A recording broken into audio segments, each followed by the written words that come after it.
Overview लेना है, एक जो मेन आइडिया है ऊप का, हमें वो कवर करना है। उसमें आपके कॉन्सेप्ट क्लियर हो जाएँगे, जो भी ऊप के अंदर यूज़ होते हैं। मेन जो जितना भी बेसिक्स हैं, वो आपको क्लियर हो जाएँगे। तो ऊप स्टार्ट करने से पहले आपको प्रीवियस लेक्चर्स, प्रीवियस सेशंस के रिलेटेड कोई क्वेश्चन है, तो वो पूछ सकते हैं। अगर कोई भी कन्फ्यूजन हो किसी भी टॉपिक के अंदर, तो वो आप पूछ सकते हैं। अदरवाइज़ हम आज का सेशन स्टार्ट करते हैं। ओके, तो मैं स्क्रीन शेयर कर देता हूँ अपनी।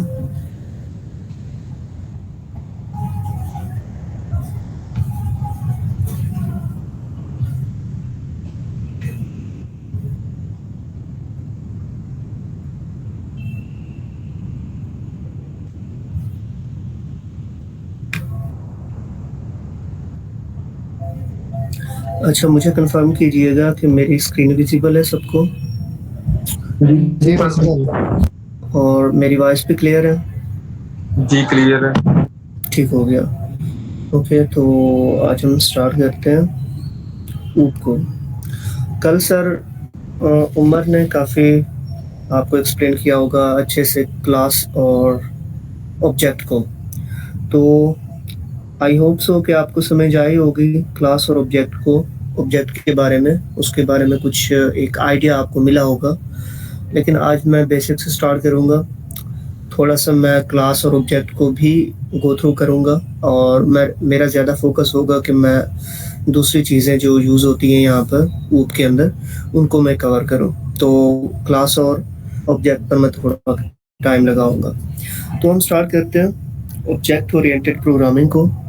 वैसे तो ये एक पूरा सब्जेक्ट होता है, एक कोर्स होता है यूनिवर्सिटी के अंदर। अगर आप कोई सीएस के स्टूडेंट हैं, तो आपको इसका आइडिया होगा कि ये पूरा कोर्स होता है, और यूनिवर्सिटी के अंदर पूरा कोर्स करवाया जाता है। तो हम अगर इसको डिटेल में कवर करें, तो इसकी पूरी बुक होती है, पूरी किताब होती है, उसको पूरी को पढ़ना पड़ेगा, पूरी को कवर करना पड़ेगा। लेकिन हमें पूरी बुक को पढ़ने की ज़रूरत नहीं है। हमें जस्ट बेसिक्स अगर हमारे कवर हैं, बेसिक्स क्लियर हैं हमें, तो हमारे लिए ऊप इनफ है। क्योंकि जो हमेशा जो हमारे पास चीज़ यूज़ होती है, वो हमारे पास क्लास यूज़ होती है। अगर आपको क्लास का आइडिया हो गया कि मीन क्लास की समझ आ गई, तो आपको हर चीज़ समझ आ जाएगी। मीन जितनी भी चीज़ें यहाँ पर यूज़ होंगी, जितनी भी हम यहाँ पर इम्प्लीमेंट कर रहे होंगे, वो सारी की सारी आपको समझ आ जाएँगी। लेकिन जो मेन चीज़ है, वो क्लास और ऑब्जेक्ट होता है। तो हम स्टार्ट करते हैं। सबसे पहले हम ये देखते हैं कि हमारे पास ऊप की डेफिनेशन क्या होती है, ऊप हमारे पास होती क्या है। तो इसकी डेफिनेशन से पहले मैं आपको एक थोड़ा-सा ओवरव्यू देना चाहता हूँ। एक ओवरव्यू ये है कि हमारे पास, आप इमेजिन करें कि आप एक कार को डिज़ाइन कर रहे हैं, या फिर कोई एक बंदा कार को डिज़ाइन कर रहा है, या फिर कोई एक फैक्ट्री है कार की, जो कार को डिज़ाइन कर रही है। अब उसमें डिफरेंट चीज़ें हो सकती हैं। अब उसमें डाटा किस टाइप का हो सकता है? डाटा हो सकता है लाइक उसका कलर क्या होगा, उसका मॉडल कौन-सा होगा, उसकी स्पीड कितनी होगी, उसका इंजन मतलब कितने सीसी का होगा, और डिफरेंट चीज़ें, मतलब उसके टायर कैसे होंगे। तो ये एक शेप के अकॉर्डिंग आ सकता है कि मीन ये कौन-सा मॉडल है, कौन-सी चीज़ें इस पे यूज़ हो रही है। और इसके अलावा कुछ एक्शंस भी होंगे। ये जो हमारे पास चीज़ें हैं, ये हमारे पास आ जाती हैं एट्रिब्यूट्स के अंदर के, ये हमारे पास कौन-कौन सी चीज़ें इसमें यूज़ होंगी। कि मीन मॉडल कौन-सा है, कलर कौन-सा है, टायर कौन-से हैं, इसकी शेप क्या है। और इसके अलावा एक्शंस भी होते हैं। लाइक ये तो एक ढाँचा हो गया कि मीन मॉडल हमने बता दिया, कलर बता दिया, उसकी शेप शेप को डिफाइन कर दिया, टायर को डिफाइन कर दिया। अब इस पे फंक्शनैलिटी कौन-सी होगी, इस पे एक्शन कौन से परफ़ॉर्म होंगे। तो ये एक दूसरी चीज़ होती है। अब एक्शंस क्या हैं? लाइक अब इसको स्टार्ट करना है, इंजन स्टार्ट करना है, स्टॉप करना है, या फिर ड्राइव करना है, या फिर ऐसे कोई और फंक्शन जैसे ब्रेक हो गया, हमारे पास एक्सीलेटर हो गया, ये हमारे पास फंक्शनैलिटी में चीज़ें आ जाती हैं। अब इन सारी चीज़ों को अगर हम कोडिंग के पॉइंट ऑफ व्यू से रिप्रेज़ेंट करें, तो हम ऊप से रिप्रेज़ेंट करते हैं। अच्छा, ऊप से रिप्रेज़ेंट कैसे करते हैं, हम आगे जाकर इसको मज़ीद डिटेल से देखते हैं कि मीन ये जो एक्शंस हमने बताए या फिर हमने इसकी शेप्स के बारे में बताया, लाइक डाटा के बारे में बताया, तो इनको हम कैसे रिप्रेज़ेंट करते हैं, हम इसको आगे जाकर देखते हैं। वन बाय वन हम इसको कवर करेंगे कि हम इसको ऊप के पॉइंट ऑफ व्यू से कैसे रिप्रेज़ेंट करते हैं। ठीक हो गया? अब उससे पहले ये तो एक आइडिया था कि जो मैंने आइडिया आपको दिया। अब इसकी चलते हैं इसकी एग्ज़ाम्पल की तरफ या फिर इसकी जो मेन चीज़ है ऊप होती क्या है? प्रोग्रामिंग के पॉइंट ऑफ व्यू से हम इसकी डेफिनेशन को देखते हैं। अगर आपको ये छोटी-सी नज़र आ रही हो तो प्रोग्रामिंग पैराडिग्म का मतलब होता है कि हमारे पास जैसे वेरिएशन होती है या फिर एक ऑब्जर्वेशन होती है। ऑब्जर्वेशन जो है प्रोग्रामिंग की वो क्या है? That structures code using classes and objects. जो कोड को स्ट्रक्चर करते हैं क्लासेस और ऑब्जेक्ट से। और क्लासेस और ऑब्जेक्ट को यूज़ करते हुए हम क्या करते हैं? एक मॉड्यूलर क्रिएट करते हैं जो हमारे पास रीयूजेबल होता है और स्केलेबल एप्लीकेशंस बनाते हैं। अब ये चीज़ें क्या होती है? मॉड्यूलर क्या होता है? रीयूजेबल क्या होता है? स्केलेबल क्या होता है? तो इनको हम देखते हैं कि अगर मॉड्यूलर की बात करें तो ये हमारे पास ईज़ियर टू मैनेज होता है। मॉड्यूलर का मतलब क्या होता है? कोई ऐसी चीज़ जिसको हम ईज़िली मैनेज कर सकें, ईज़िली अंडरस्टैंड कर सकें। हमें उसको समझने के लिए ज़्यादा मुश्किल ना पेश आए, ज़्यादा डिफ़िकल्टी ना हो। ठीक हो गया? अब रीयूजेबिलिटी क्या होती है? कि हम एक बार उसका कोड लिखें और उसको मल्टीपल टाइम उसको यूज़ कर सकें। और जब एक बार हम कोड लिखेंगे और उसी कोड को मल्टीपल टाइम्स यूज़ कर रहे होंगे, तो हमारे लिए टाइम बच जाएगा। हमारी जो डेवलपमेंट होगी, उसके लिए जो टाइम कॉम्प्लेक्सिटी होगी, वो कम से कम लग रही होगी। जितना हमारे पास कोड शार्ट होगा, उतना हमारे पास अंडरस्टैंड करने के लिए हमें ईज़ी होगा कि हम इसको अंडरस्टैंड जल्दी कर पाएँगे। अगर हमें कोई चेंजेस करनी हुई, तो वो हम जल्दी से कर पाएँगे। तो और क्या होता है? Modelling, real world modelling. इसका क्या मतलब है? ये है कि हमारे पास जो कॉम्प्लेक्स सिस्टम होते हैं, जैसे हमारे पास कॉम्प्लेक्स वेबसाइट्स होती हैं, जैसे हमारे पास हो गई फूड पांडा की वेबसाइट होगी। फूड पांडा की वेबसाइट एक कॉम्प्लेक्स वेबसाइट है। अगर उसको देखें तो हमारे पूरी दुनिया के अंदर या फिर अगर हम पाकिस्तान की भी बात करें, पाकिस्तान के अंदर पूरे पाकिस्तान में मैनेज हो रही है एक साइट। मीन जहाँ से भी हम ऑर्डर करते हैं वो एक राइट प्लेस पर ऑर्डर होता है, राइट लोकेशन पर ऑर्डर होता है और जो राइट पर्सन होता है उसको ऑर्डर डिलीवर होता है। तो ये एक थोड़ी-सी कॉम्प्लेक्स चीज़ है। तो इसके लिए अगर हम ऊप को यूज़ करें बजाय इसके कि हम एक प्रोसीजरल एक प्रोग्रामिंग होती है जो हम बाय फंक्शन यूज़ करते हैं, like one by one code लिखते हैं, लाइन बाय लाइन कोड लिखते हैं। जब हम लाइन बाय लाइन कोड लिखते हैं तो वो ज़्यादा मुश्किल हो जाता है। लाइक अगर मैंने कोई एक प्रॉब्लम है, लाइक मैंने एक सिस्टम बनाना है, छोटा-सा सिस्टम, एटीएम मशीन सिस्टम बनाना है। अब एटीएम मशीन सिस्टम में क्या सीन चल रहा है? अब उसके लिए मुझे विथड्रॉ के लिए एक अलग फंक्शन बनाना पड़ेगा। अब उसमें अगर मैंने डिपॉज़िट करने हैं तो डिपॉज़िट के लिए एक अलग फंक्शन बनाना पड़ेगा। अब उसमें कोई और ऑपरेशन परफ़ॉर्म करना है, like according to ATM machine, तो मुझे कोई और फंक्शन बनाना पड़ेगा। तो मैक्सिमम फंक्शन को अवॉइड करने के लिए, मैक्सिमम कोड को अवॉइड करने के लिए हम क्लासेस का यूज़ करते हैं। अच्छा, क्लासेस क्या होती है? मैं बार-बार क्लासेस का वर्ड यूज़ कर रहा हूँ। तो क्लासेस हमारे पास एक ब्लूप्रिंट होता है। एक ऐसी चीज़ जैसे हमारे पास, मैं एक एग्ज़ाम्पल देता हूँ रेसिपी की। जैसे हमारे पास एक हमने केक को बनाना है, केक को हमने तैयार करना है। तो हमें क्या चाहिए कि हमें पूरी इंस्ट्रक्शन चाहिए केक को बनाने के लिए। अब जो केक को बनाने के लिए इंस्ट्रक्शंस हैं, हमें जितने भी केक बनाने हैं, हमें बार-बार इंस्ट्रक्शन की ज़रूरत पड़ेगी कि हमें बार-बार इंस्ट्रक्शन चाहिए होगी। अगर हमने 1 केक बनाना है तो उस टाइम भी हमें इंस्ट्रक्शन चाहिए। अगर हमें 10 केक बनाना है तो 10 टाइम हमें इंस्ट्रक्शन चाहिए कि हमें केक कैसे बनाना है। लेकिन इसका ईज़ी वे क्या है कि हमारे पास एक रेसिपी हो, एक रेसिपी तैयारशुदा हो कि मीन ये हमारे पास रेसिपी है और इसको यूज़ करते हुए हमने केक बनाना है। तो ये ज़्यादा बेटर रहेगा या फिर वन बाय वन हम उसको बताएँ कि हमारे पास सबसे इंस्ट्रक्शन दें वन बाय वन, हर एक केक के लिए अलग इंस्ट्रक्शन तैयार करें और अलग इंस्ट्रक्शन दें। कौन-सा वे बेटर होगा, रेसिपी वाला या फिर इंस्ट्रक्शंस वाला?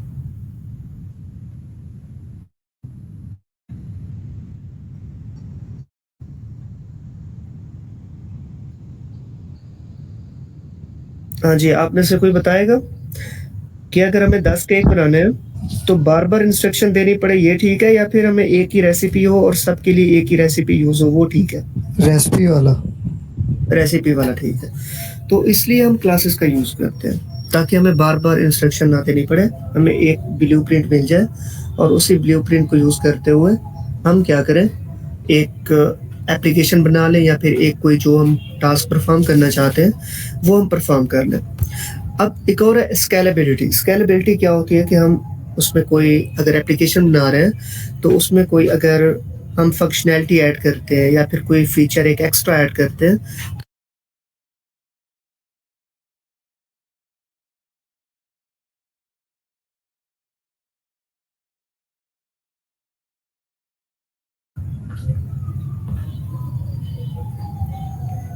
ओके, तो हम स्केलेबिलिटी की बात कर रहे थे। तो अगर कोई हमें फीचर्स ऐड करना है या फिर कोई हमें चेंजेस करनी है, तो वो हमें बगैर कोई एरर के हम चेंज कर पाएँ और हम फंक्शनैलिटी ऐड कर पाएँ। तो ये हमारे पास बेनिफिट होते हैं ऊप को यूज़ करते हुए। तो इसमें कोई कन्फ्यूजन तो नहीं है आपको? कोई बात, कोई चीज़ जो समझ ना आई हो कि हम ऊप को यूज़ क्यों करते हैं? इसके बेनिफिट क्या है? हमने ये चीज़ देखी है अभी।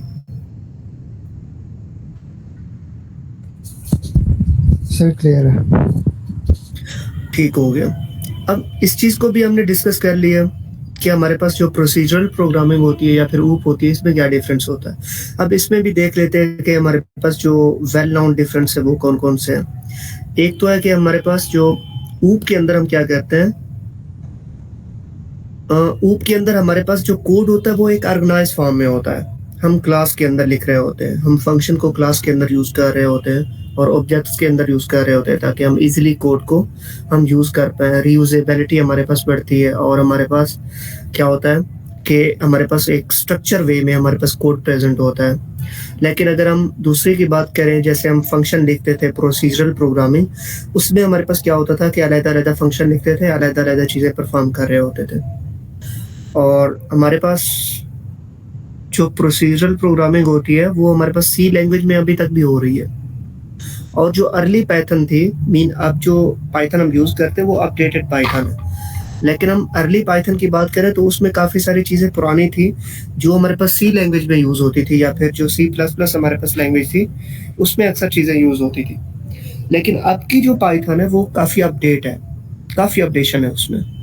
काफ़ी सारी चीज़ें हमें बनी-बनाई मिल जाती है, जैसे हमने लाइब्रेरी की बात की थी, पैकेजेस की बात की थी, वो हमें मिल जाते हैं, हमें काफ़ी आसानी होती है। और हमारे पास आजकल डाटा क्लास का एक कंसेप्ट आ गया। डाटा क्लास एक वैसे तो पुराना कंसेप्ट है, 2018 में आया था, लेकिन डाटा क्लास एक बहुत अच्छा कंसेप्ट है। जब हम डाटा क्लास को पढ़ेंगे वो थोड़ा एडवांस में आ जाता है, अभी मैं डिस्कस नहीं करना चाहता, लेकिन वो एक काफ़ी एडवांस स्ट्रक्चर है, क्लासेस से भी एडवांस है।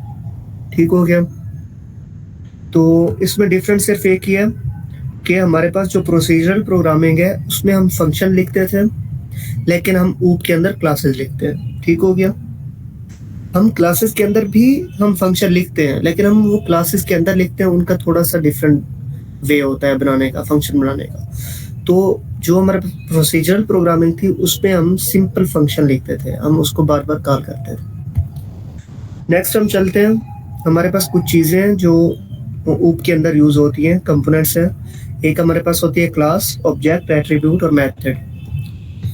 जैसे हमारे पास क्लास और ऑब्जेक्ट को वैसे डिस्कस कर लिया गया है, कल के सेशन में डिस्कस किया था सर उमर ने।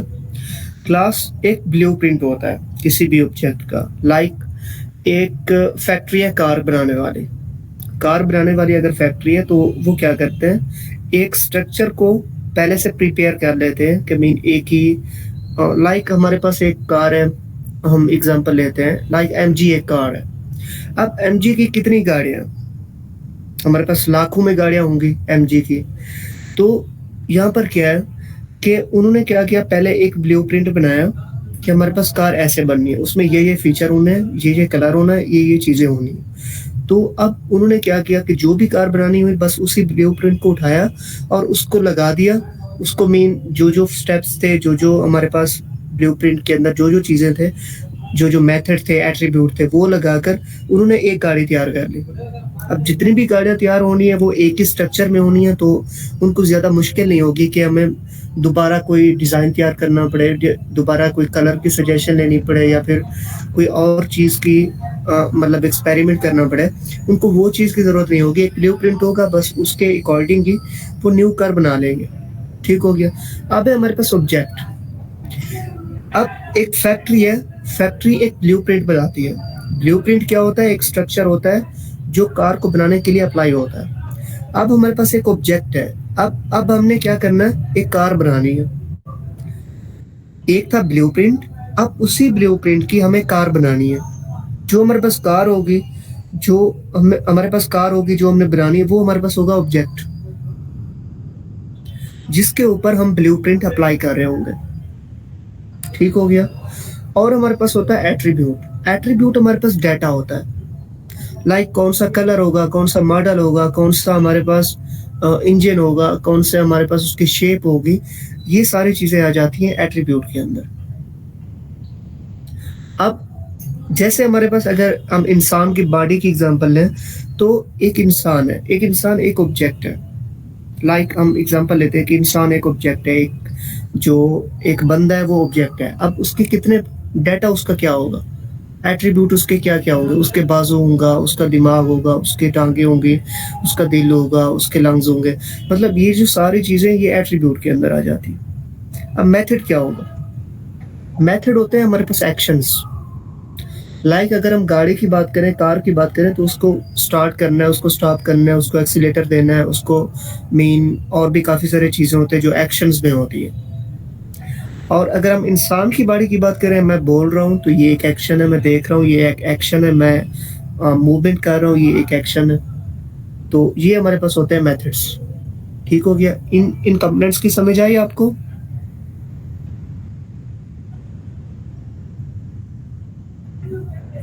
जी सर, आगे। अच्छा, आपको कहीं पर भी कोई पॉइंट क्लियर ना हो तो आप पूछ सकते हैं प्लीज। अच्छा, नेक्स्ट हम चलते हैं। नेक्स्ट हमारे पास क्या है?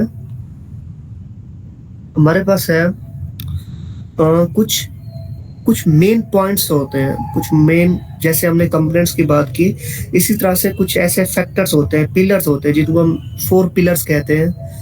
जो मेन चीजें होती हैं ऊप के अंदर, वो कौन कौन सी होती हैं? हमारे पास 4 चीजें होती हैं।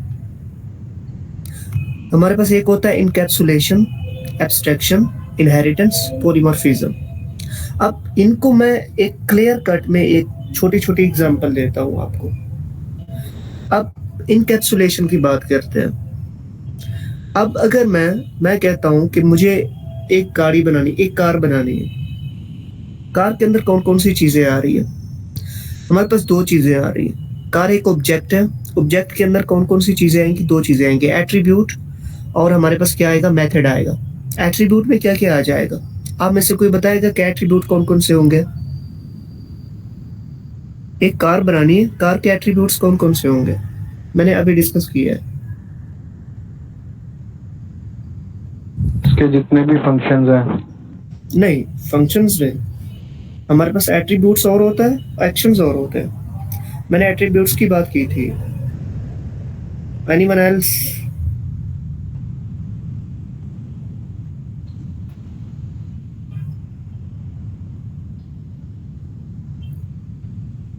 उसके जितने पार्ट्स हैं। जी बिल्कुल, हमारे पास जितने पार्ट्स हैं, लाइक हमारे पास मॉडल कौन सा है, कलर कौन सा है, उसके शेप कौन सी है, उसके अंदर इंजन कौन सा है, उसके अंदर हमारे पास ग्लासेस कौन से लगेंगे, मिरर कौन सा लगेगा, ये सारी चीजें जो पार्ट्स में आती हैं वो हमारे पास होता है एट्रीब्यूट्स। अब मैं बात करता हूँ एक्शंस की। एक्शन कौन कौन से होंगे?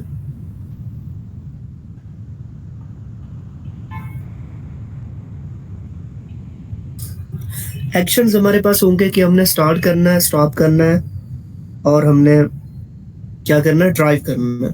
तो ये हमारे पास एक्शंस होंगे। अब ये जो जितना भी डाटा मैंने कहा, डाटा, एट्रीब्यूट्स और हमारे पास मेथड्स, अब इन सारी चीजों को अगर एक ही जगह पर एक बॉडी के अंदर शेप दी जाए तो हमारे पास वो क्या हो जाता है? इनकैप्सुलेशन, कि हमारे पास जितनी भी चीज़ें हैं, डाटा भी है और हमारे पास मेथड्स भी है, एक्शंस भी है। अब इन सारी चीज़ों को मैंने एक ही बॉडी के अंदर स्टोर कर दी है या फिर एक ही बॉडी के अंदर एक शेप दे दी है। तो उसको मैं क्या बोलूँगा? ये होता है हमारे पास इनकैप्सुलेशन। अब मैं बात करता हूँ एब्स्ट्रैक्शन की। अब हमारे पास एक गाड़ी है, एक कार है, मैं कार को ड्राइव करता हूँ या फिर कोई आप में से कोई ड्राइव करता है कार को। तो जब आप रेस देते हैं या फिर एक्सीलेटर देते हैं, एक्सीलेटर देने से क्या आपको ये पता होता है कि कहाँ बॉडी की किस जगह पर ये चेंजेस हो रही हैं? किस जगह पर कोई मूवमेंट हो रही है और एक्सीलेटर प्रेस करने से हमारे पास गाड़ी आगे मूव कर रही है? आपने कभी देखा है? कभी इंजन के किस हिस्से पर वर्क हो रहा है जब हम एक्सीलेटर देते हैं? ये चीजें ड्राइवर को नहीं पता होती। लाइक अगर कोई बंदा गाड़ी चला रहा है, अब उसने ब्रेक लगाई है, अब उसको ये तो नहीं, इसको ये माइंड में रखने की जरूरत नहीं है कि ये मैंने ब्रेक प्रेस की और फलां टायर पे हमारे पास जो ब्रेक का जो भी फंक्शन था वहां पे परफॉर्म हुआ और कैसे उसने उसको रोक दिया, टायर को स्टॉप कर दिया। तो ये चीजें एक ड्राइवर के या फिर एक जो आम बंदा होता है उसको ये चीजें माइंड में रखने की जरूरत नहीं होती। ये चीजें हिडन होती है। इन चीजों को हम कहते हैं कि ये हमारे पास क्लासेस के अंदर कम्प्लेक्स इम्प्लीमेंटेशंस होती है जो हमें दिखाई नहीं देती लेकिन फिर भी हो रही होती है। अब मैं बोल रहा हूँ, लाइक मैं बात कर रहा हूँ, तो बात करने से क्या हो रहा है कि मेरी आवाज आप तक पहुंच रही है, लेकिन कैसे पहुंच रही है, कहाँ से मेरी आवाज़ निकल रही है, कौन सा वोकल कॉर्ड मेरे पास चल रहा है और कैसे मेरी ज़ुबान मूव कर रही है, इसको तो ध्यान में रखने की ज़रूरत नहीं है ना। अगर आप में से कोई बोलेगा तो मेरे ज़हन में तो ये आएगा कि आप बोल रहे हैं, लाइक मैं सुन रहा हूँ, आपने कोई बात की, मुझे ये तो नहीं है कि आपने कहाँ से बोला, कैसे बोला, मीन आपने अपनी टंग को कैसे मूव किया, मीन इन चीज़ों को ध्यान में रखने की ज़रूरत नहीं होती। तो ये जो चीज़ें होती है जो हिडन होती है, जिनका हमें पता नहीं होता, जिन फंक्शनैलिटी का हमें पता नहीं होता, उनको हम बोलते हैं एब्स्ट्रैक्शन। ठीक हो गया? इसकी समझ आई?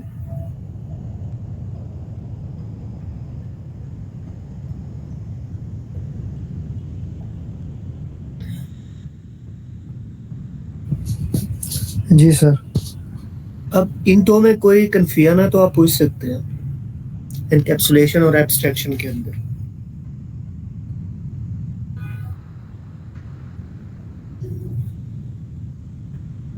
ठीक हो गया। अब आती है इनहेरिटेंस की बात। अब इनहेरिटेंस क्या होता है? किसी को इनहेरिटेंस का मीनिंग आता है कि इनहेरिटेंस का मीनिंग क्या होता है? प्लीज अगर किसी एक को आता है तो वो प्लीज बता दे। पेरेंट्स से कोई चाइल्ड की तरफ, चाइल्ड में डाटा लेना पेरेंट्स से। जी बिल्कुल। अगर हम देखें तो इन रियल लाइफ जैसे इंसान है, इंसान में क्या होता है कि जो पेरेंट्स होते हैं, पेरेंट्स की कुछ खसूसियात, कुछ प्रॉपर्टीज उनके चाइल्ड्स में ट्रांसफर होती है, जिनको बोलते हैं कि इसने किसी बच्चे ने, किसी चाइल्ड ने इनहेरिट किया है अपने पेरेंट्स से कुछ खसूसियात को, like colour, like height, like jeans, like blood group. तो हमारे पास यहाँ पर इनहेरिटेंस क्या होगा? लाइक हमारे पास एक क्लास है, एक क्लास हमने बनाई। अब उस क्लास का नाम है, लाइक हमारे पास एक, मैं क्लास बना देता हूँ कि हमारे पास एक कार का मैं नाम देता हूँ, लाइक नॉर्मल कार। ठीक हो गया। मैंने ये क्लास बनाई जिसमें मैंने मेथड्स भी बताए, जिसमें मैंने एक्शंस भी बताए कि कौन कौन से एक्शंस होते हैं, कौन कौन से उसके पास एट्रीब्यूट्स होते हैं। लाइक एक नॉर्मल कार में क्या होता है? नॉर्मल कार में ये होता है कि हमारे पास एक स्पीड भी एक मखसूस होती है, लिमिटेड होती है। लाइक एक नॉर्मल कार में जैसे हमारे पास 240 हो गया या फिर 280 हो गया, मीन एक लिमिटेड है। ठीक हो गया। अब हमारे पास दूसरी क्या चीज़ होती है? हमारे पास शेप एक स्पेसिफिक होती है कि मीन उसकी शेप ये होती है, हम डिफाइन कर देते हैं कि कार की ये शेप है। ठीक है। अब और क्या हो गया, इंजन की हमने उसको लिमिटेड कर दिया कि हमारे पास इंजन की जो पावर है वो इतना है, और हमने कलर भी बता दिया। ये सारी चीज़ें हमने बता दी। ये पेरेंट क्लास हो गई, ठीक हो गया। अब मैं एक बनाता हूँ चाइल्ड क्लास। चाइल्ड क्लास का नाम देता हूँ मैं स्पोर्ट्स कार। तो अगर मैं स्पोर्ट्स कार की बात करूं, तो क्या स्पोर्ट्स कार में और नॉर्मल कार में क्या डिफरेंस होगा? आप में से कोई बताएगा स्पोर्ट्स कार और नॉर्मल कार में क्या डिफरेंस होगा? स्पोर्ट्स कार वो कार जो रेस कार होती है, मीन जो रेस के लिए यूज होती है। तो इन दो कार्स में क्या डिफरेंस होगा?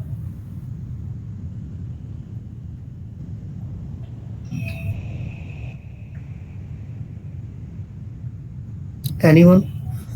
प्लीज आप बोला करें, आप पार्टिसिपेट किया करें यहाँ पर, वरना मुझे ऐसे महसूस होता है कि आपको समझ ही नहीं आ रही, मैं बस ऐसे ही बोल रहा हूँ। मेन डिफरेंस तो सर स्पीड का होगा। जी बिल्कुल। और और क्या डिफरेंस होगा? कोई और बता सकता है? परफॉर्मेंस वगैरह का। जी, परफॉर्मेंस का ठीक हो गया। अब देखिए, डिफरेंस हमें पता चल गया, ठीक है। हम इन दो डिफरेंस को लेकर चलते हैं। आपने कहा एक परफॉर्मेंस का, एक स्पीड का। मैं एक और भी ऐड करता हूँ, लाइक सीट्स का भी डिफरेंस होता है कि जो नॉर्मल कार होती है उसमें 2 से 4 सीट्स होती हैं, 4-6 सीट्स भी हो सकती है, और जो स्पोर्ट कार होती है उसमें हमेशा एक सीट होती है या फिर 2 सीट होती है। ये महसूस होता है। रेस कार में आपने नहीं देखा होगा कि किसी के 6 सीटें हों, 8 सीटें हों या 4 सीटें हों। ये आई थिंक ये बहुत कम होती है। अच्छा, अब देखिए कि हमारे पास कुछ ऐसी चीज़ें हैं जो जो स्पोर्ट्स कार है वो नॉर्मल कार से इनहेरिट कर रही है। मैंने क्या किया था, पेरेंट कार का क्या नाम दिया था? Normal car. उसमें कुछ खसूसियात रखी थी, प्रॉपर्टीज रखी थी, और मैंने एक चाइल्ड कार बनाई जिसका नाम दिया स्पोर्ट्स कार। अब देखिए, शेप उसके पास भी है, स्पोर्ट्स कार के पास भी है, और शेप उसके पेरेंट के पास भी है, मीन नॉर्मल कार के पास भी है। टायर इसमें भी है, उसमें भी है, और हमारे पास बाकी क्या है? इंजन उसके पास भी है, इसके पास भी है, कलर भी है, पेरेंट के पास भी कलर है और चाइल्ड के पास भी कलर है। लेकिन अब यहाँ पर कुछ चेंजेस होंगे। लाइक चेंजेस कौन कौन सी होंगी? स्पीड इंक्रीज हो गई, परफॉर्मेंस इंक्रीज हो गई, उसने सीट कम कर दी, और उसने शेप भी चेंज कर दी। मीन कुछ ऐसी चीजें जो पेरेंट से ले रहा है, लेकिन कुछ चीजें एक्स्ट्रा भी डाल रहा है। लाइक पेरेंट का अगर इंजन का सीसी था लाइक 1800 सीसी था, लेकिन अब अगर इसकी बात करें तो इसके तो लाइक बहुत ज्यादा होंगे जो रेस कार होगी।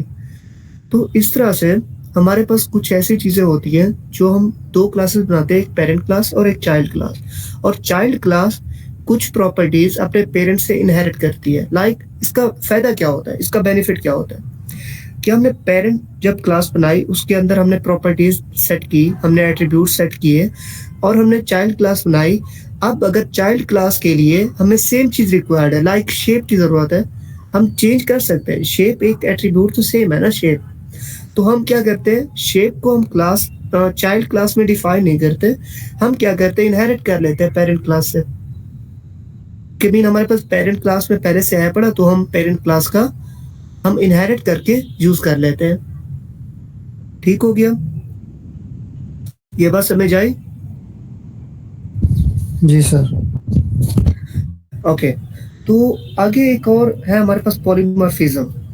पॉलीमॉर्फिज्म का क्या मतलब होता है?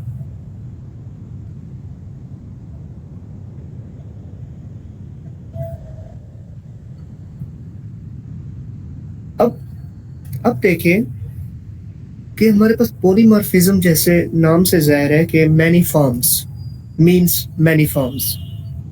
तो ये मैनी फॉर्म्स किसको डिनोट कर रहा है, किस चीज को रिप्रेजेंट कर रहा है? अब मैं एक एग्जांपल लेता हूँ। एक एग्जांपल है मेरे पास, एक कार है और एक बाइक है। अब कार का भी एक स्टार्टिंग बटन है कि मीन मुझे एक बटन प्रेस करना पड़ता है तो मेरी कार स्टार्ट हो जाती है। और एक तरफ मेरे पास बाइक है, बाइक का मैं बटन दबाता हूँ, बटन बटन प्रेस करता हूँ तो बाइक भी स्टार्ट हो जाती है। स्टार्ट दोनों होते हैं, लेकिन उन दोनों का जो मेथड है या फिर जो दोनों का वे है वो डिफरेंट है, वो उनका अपना एक वे है। लाइक कार जब स्टार्ट होती है तो उसका एक अपना वे है, उसका एक अपना तरीका है मतलब स्टार्ट करने का। लेकिन जो बाइक है, बाइक का एक अपना वे है, लेकिन स्टार्ट दोनों ने होना है। ये बात समझ आई कि मेरे पास मेथड सेम है। मेथड क्या है? स्टार्ट करना है, एक्शन कौन सा है? स्टार्ट। लेकिन हमारे पास बिहेवियर क्या है? बिहेवियर डिफरेंट है। अगर मैंने कार और बाइक बनानी है तो उनका सेम ये मेथड हो सकता है, लाइक स्टार्ट करना है, स्टार्ट दोनों ने होना है, लेकिन उनका जो वे है वो डिफरेंट है, उनका जो मेथड है वो डिफरेंट है। ठीक हो गया? तो इस चीज को हम कहते हैं पॉलीमॉर्फिज्म। लाइक नेम हम सेम दे सकते हैं, लेकिन उनका जो बिहेवियर होगा, उनकी जो बाकी प्रॉपर्टीज होंगी वो डिफरेंट होंगी। कि दो क्लास बनाए, दो क्लास के अंदर एक ऑब्जेक्ट यूज हो रहा है जो दोनों क्लास में यूज हो रहा है, लेकिन है सेम ऑब्जेक्ट, है सेम एट्रीब्यूट। अगर हम एट्रीब्यूट की बात करें तो दो क्लासेस के अंदर एक एट्रीब्यूट सेम यूज हो रहा है, ठीक है, सेम यूज हो रहा है, लेकिन उसका जो आगे नेक्स्ट प्रॉपर्टीज होंगी वो डिफरेंट होंगी। ये बात समझ आई?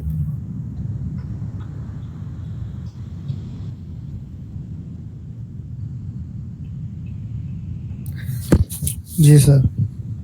अच्छा, इस 4 पिलर्स में मैंने काफ़ी आपको एग्जांपल भी दी, काफ़ी डिटेल से आपको समझाया। इसमें अगर आपको किसी को कन्फ्यूजन है तो वो पूछ सकता है। मेन कोई भी चीज़ अगर क्लियर नहीं हुई तो वो आप पूछ सकते हैं। हम इससे फिर नेक्स्ट चलते हैं।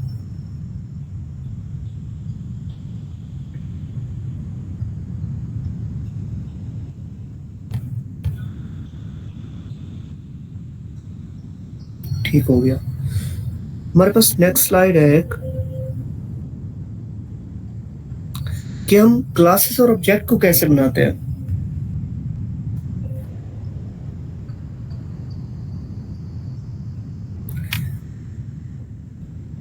अच्छा, क्लासेस और ऑब्जेक्ट को हम कैसे बनाते हैं? तो ये जो क्लासेस है, क्लास का हम कीवर्ड यूज करते हैं क्लास बनाने के लिए, कि ये जो क्लास कीवर्ड है ये हम यूज करते हैं क्लास बनाने के लिए। जैसे हमारे पास हो गया ये क्लास कार, हमने क्लास का कीवर्ड यूज किया और हमने क्या किया कि हमने कार नाम दे दिया है क्लास का। ठीक हो गया? तो ये मेरे पास जब मैं ऐसे लिखूंगा क्लास कार, तो ये मेरे पास एक क्लास डिफाइन हो जाएगी कि मैंने यहाँ पर एक कार बना दी। ठीक हो गया? अब उसके अंदर एक और चीज होती है, उसके अंदर क्लास के अंदर मैं डिफरेंट एट्रीब्यूट्स बना सकता हूँ, डिफरेंट फंक्शन बना सकता हूँ। डिफरेंट एट्रीब्यूट का क्या मतलब होता है कि मैं नेम दे सकता हूँ, like model, like colour, brand. मैं इस तरह के एट्रीब्यूट सेट कर सकता हूँ क्लास के अंदर। और उसके अलावा क्या कर सकता हूँ कि उसके अलावा मैं कोई फंक्शन बना सकता हूँ क्लास के अंदर, कि लाइक अगर एक कार है तो वो कैसे फंक्शन परफॉर्म करती है। स्टार्ट का बटन अगर दबाते हैं तो वो क्या करती है, स्टॉप का बटन दबाते हैं तो वो क्या करती है। तो इस तरह के मैं फंक्शन बना सकता हूँ। ठीक हो गया? अब मेरे पास जो फंक्शन होंगे वो सेम बनेंगे जैसे हम फंक्शन बनाते हैं, लेकिन यहाँ पर एक और चीज होती है, एक होता है कंस्ट्रक्टर। कंस्ट्रक्टर क्या होता है? एक स्पेशल फंक्शन होता है जो हमारे पास ऑटोमेटिकली कॉल होता है जब भी हम ऑब्जेक्ट बनाते हैं। कंस्ट्रक्टर बेसिकली जो हम एट्रीब्यूट बनाते हैं उनको इनिशियलाइज करने के लिए यूज होता है, या फिर हम कंस्ट्रक्टर के अंदर कोई फंक्शनैलिटी भी ऐड कर सकते हैं। लेकिन ये कंस्ट्रक्टर एक फंक्शन होता है, लाइक एक फंक्शन होता है। Constructor is just like a function, लेकिन हम इसको नाम नहीं देते कोई कि हमारे पास ये फंक्शन है, हम नाम नहीं देते। लेकिन ये जो फंक्शन होता है, ये जो हमने एट्रीब्यूट्स बनाए होते हैं उनको इनिशियलाइज करने के लिए यूज होता है। और ये कब कॉल होगा? क्योंकि ये फंक्शन है, मैंने आपको बताया कि कंस्ट्रक्टर एक जस्ट लाइक अ फंक्शन होता है। अब इसको कॉल भी करना है क्योंकि फंक्शन की तरह ये वर्क करता है। तो कॉल कब करेंगे? जैसे ही हम कोई ऑब्जेक्ट क्रिएट करेंगे किसी भी क्लास के लिए, तो ऑब्जेक्ट जैसे ही क्रिएट होगा ये जो कंस्ट्रक्टर होगा, कंस्ट्रक्टर फंक्शन होगा, ये ऑटोमेटिकली कॉल हो जाएगा। अच्छा, ऑब्जेक्ट क्या होता है? अगर हमने कार नाम की एक क्लास बनाई है तो कार नाम का एक फंक्शन, एक ऑब्जेक्ट बना सकते हैं। कैसे बना सकते हैं? ऑब्जेक्ट हम एक क्लास के कई बना सकते हैं। हम मल्टीपल ऑब्जेक्ट्स बना सकते हैं एक क्लास के। ठीक हो गया। जैसे हमने कार नेम की एक क्लास बनाई, जैसे मैंने ये क्लास बनाई। अब मैंने क्या किया, अब मैंने इसके ऑब्जेक्ट बनाने, इसके अंदर मैंने फंक्शन भी लिख दिए, मैंने एट्रीब्यूट्स भी बना दिए, मैंने जो भी चीज करनी थी मैंने क्लास के अंदर कर दी। अब ये जो क्लास है ये चलेगी कैसे? ये तो एक ब्लूप्रिंट है, ब्लूप्रिंट तो कभी नहीं चलता। लाइक अगर मैंने कार का ब्लूप्रिंट बनाया तो कार का ब्लूप्रिंट तो कभी ये वर्क नहीं करेगा। ब्लूप्रिंट तो एक स्ट्रक्चर होता है कि मैंने कार को ऐसे बनाया है, कभी इसका ब्रांड होना चाहिए, इसका मॉडल होना चाहिए, इसका कलर होना चाहिए, इसके टायर्स होने चाहिए। मैंने एक चीज सेट कर दी। अब ये चलेगा कैसे कि जब मैं ऑब्जेक्ट बनाऊंगा, जब मैं कोई कार बिल्ड करूंगा, कार में कंस्ट्रक्ट करूंगा, कार को जब मैं डिजाइन करूंगा, तब मेरे पास ये बनेगा। अब कार को मैंने जब बनाना है तो उसके अंदर मैंने सेट करना है इसका मॉडल कौन सा होगा। मॉडल मेरे पास टोयोटा होगा। अब मेरे पास इसका कलर कौन सा होगा, इसका कलर वाइट होगा। इसका नेम क्या होगा, इसका नेम क्रोला होगा। इसका नेम मतलब इसके टायर्स कितने होंगे, इसकी कौन सी चीज कितनी होंगी। तो ये चीजें मुझे ऑब्जेक्ट के अंदर सेट करनी पड़ती है। तो ऑब्जेक्ट को बनाने का क्या तरीका है? ऑब्जेक्ट को बनाने का तरीका ये लिखा हुआ है, ये। ठीक हो गया? ये चीज समझ आई?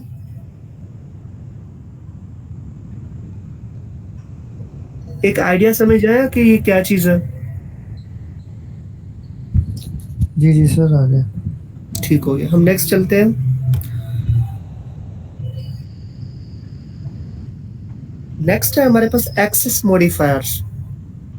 एक्सेस मॉडिफायर्स का एक रोल होता है क्लासेस के अंदर, जो हमारे पास ऊप होती है उसके अंदर एक काफी ये वर्थ रखते हैं एक्सेस मॉडिफायर।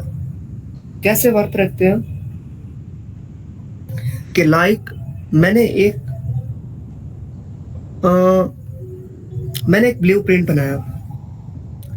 ब्लूप्रिंट बनाया मैंने कार का। कुछ चीजें मैं ऐसी रखता हूं जो मैं पब्लिक रखता हूं, लाइक किसी भी कार को बनाने के लिए वो चीजें यूज हो जाए। ठीक हो गया।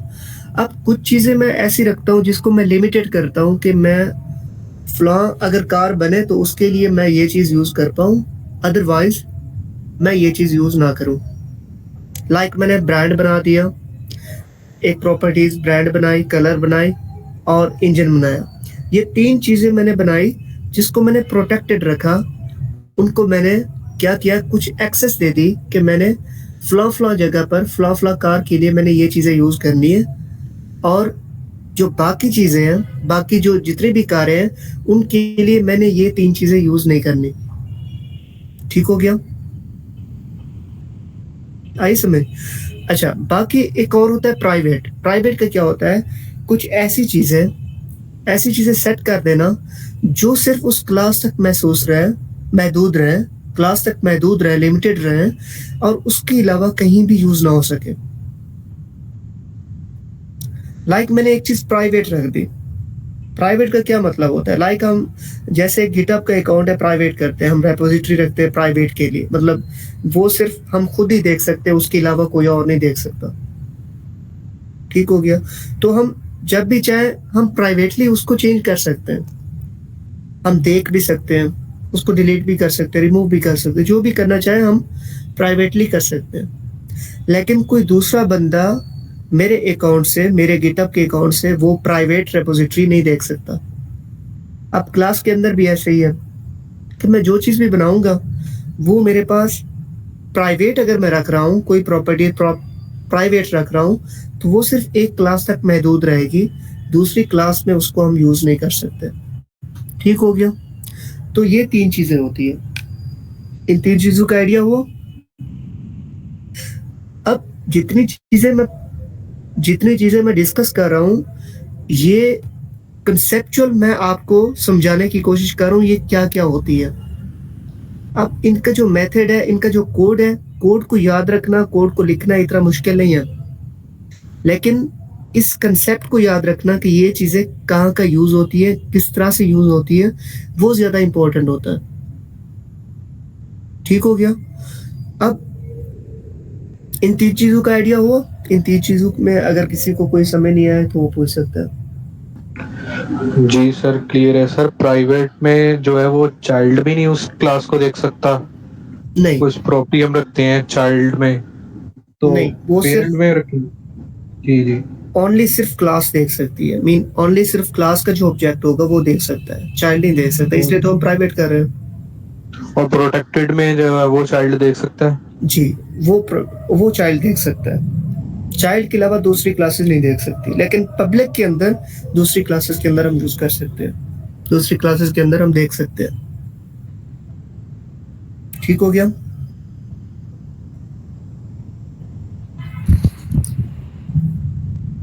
जी सर। नेक्स्ट देखते हैं। नेक्स्ट हमारे पास एक कितना जी ते एक 400 ਦੀ ਤੇ 1500 एक का यार इसको म्यूट करो। ओके, आगे हमारे पास है इनहेरिटेंस की 2 टाइप्स होती है, एक होती है सिंगल इनहेरिटेंस और एक होती है मल्टीपल इनहेरिटेंस। अब जो सिंगल इनहेरिटेंस होती है वो क्या होती है और मल्टीपल इनहेरिटेंस क्या होती है, कि हमारे पास एक क्लास है, उसके चाइल्ड्स हैं, लाइक जो हमारे पास एक क्लास है वो इनहेरिट कर सकती है, सिर्फ सिंगल बेस क्लास है, कि मीन जो एक चाइल्ड है, चाइल्ड सिर्फ अपने पेरेंट क्लास से इनहेरिट कर सकता है, इसको हम बोलते हैं सिंगल इनहेरिटेंस। अब मल्टीपल इनहेरिटेंस क्या होता है? मल्टीपल इनहेरिटेंस में ये होता है कि एक क्लास वो मल्टीपल पेरेंट क्लास से इनहेरिट कर सकती है। इसका क्या मतलब हुआ? अब एक मैंने 3 से 4 क्लासेस बनाई, एक को मैंने नाम दिया कार का, एक को मैंने नाम दिया ट्रक का, एक को नाम दिया मैंने बस का। मैंने 3 क्लासेस बनाई, कार, ट्रक और बस। अब मैंने एक फोर्थ क्लास बनानी है जो चाइल्ड क्लास होगी, वो है हमारे पास स्पोर्ट कार। तो क्या ये मैं कह सकता हूँ कि जो स्पोर्ट कार होगी, कुछ फंक्शनैलिटी वो कार से ले सकती है, कुछ फंक्शनैलिटी वो बस से ले सकती है, कुछ फंक्शनैलिटी वो ट्रक से भी ले सकती है। थोड़ी थोड़ी चीज़ें तो ले सकती है ना, जैसे कलर हो गया, जैसे मतलब एक शेप हो गई, जैसे हमारे पास मॉडल हो गया, जैसे हमारे पास लाइक मैं ये कहता हूँ कि अच्छा कोई और एग्जांपल लेते हैं इसके अलावा, क्लास फादर, क्लास मदर। हाँ ये ठीक है, क्लास फादर और क्लास मदर। अब 2 क्लासेस हैं, कौन कौन सी? एक फादर है और एक मदर है। जो चाइल्ड होगा कुछ वो प्रॉपर्टीज लेगा फादर से इनहेरिट करेगा, कुछ प्रॉपर्टीज वो मदर से इनहेरिट करेगा।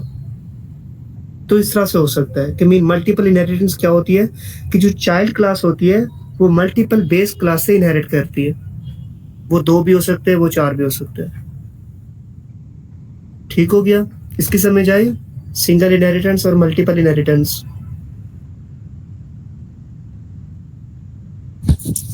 जी सर। ठीक हो गया। नेक्स्ट हम देखते हैं, नेक्स्ट है हमारे पास पॉलीमॉर्फिज्म, लेकिन पॉलीमॉर्फिज्म को रहने देते हैं। पॉलीमॉर्फिज्म थोड़ा सा एडवांस में आ जाता है। जो मैंने आपको बताया पॉलीमॉर्फिज्म का शेप के बारे में, तो आपने वो थोड़ा सा माइंड में रखना है, ताकि ये चीज़ें हम जहाँ तक कोड करते हैं, जहाँ तक हम कोडिंग करते हैं, उनके लिए हम इतना यूज़ नहीं करते, तो इनको अभी स्किप कर देते हैं। अगर बाद में अगर रिक्वायर्ड भी होंगी कहीं पर, अगर हमें ज़रूरत पड़ेगी तो हम इसको पढ़ लेंगे, इसको दोबारा हम देख लेंगे, लेकिन अभी के लिए हम इसको रहने देते हैं। लेकिन मैं एक चीज़ आपको बता देता हूँ पॉलीमॉर्फिज्म के अंदर, कि एक होता है ओवरराइड। ओवरराइड का क्या मतलब होता है?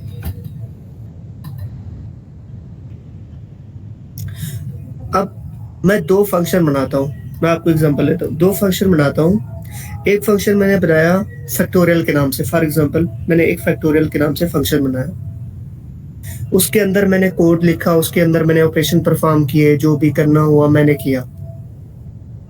अब मैं क्या करता हूँ कि एक दूसरा फंक्शन बनाता हूँ, दूसरा फंक्शन भी उसी फैक्टोरियल के नाम से बना देता हूँ। तो फिर क्या होगा, फिर हमारे पास यहाँ पर क्या होता है, एक ओवरराइड का कंसेप्ट आ जाता है कि हमारे पास दो फंक्शन एक ही नेम के बन गए हैं। जो हमारे पास सेकंड वाला होगा वही वर्क करेगा, या फिर एरर भी आ सकता है। ठीक हो गया।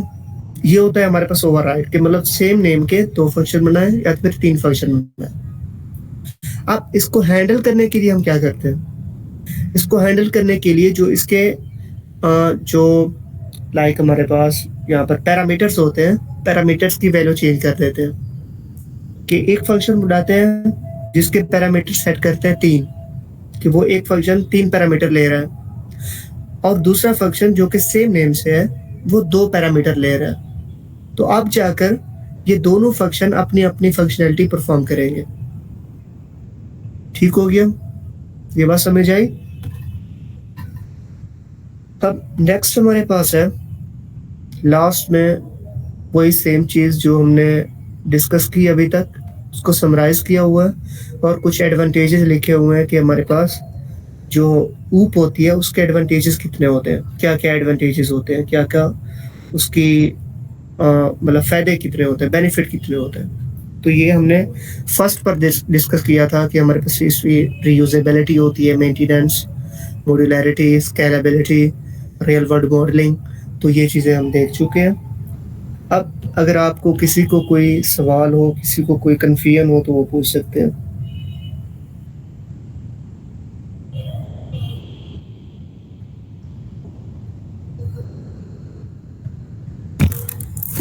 जी, कोई सवाल है आपका ऊप के रिलेटेड? अब ऊप का जितना कंसेप्ट था, जितनी चीज़ें थी, जो मेन पॉइंट्स थे वो मैंने आपको बता दिए, वो मैंने डिस्कस कर दिए।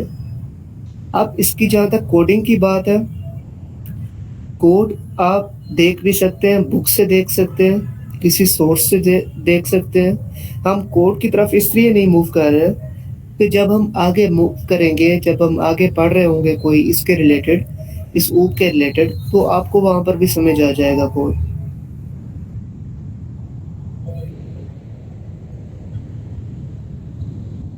कोड में आपको ज़्यादा मसला नहीं होने वाला, लेकिन ज़्यादा मसला आपको कंसेप्ट में होगा कि आपका कहीं पे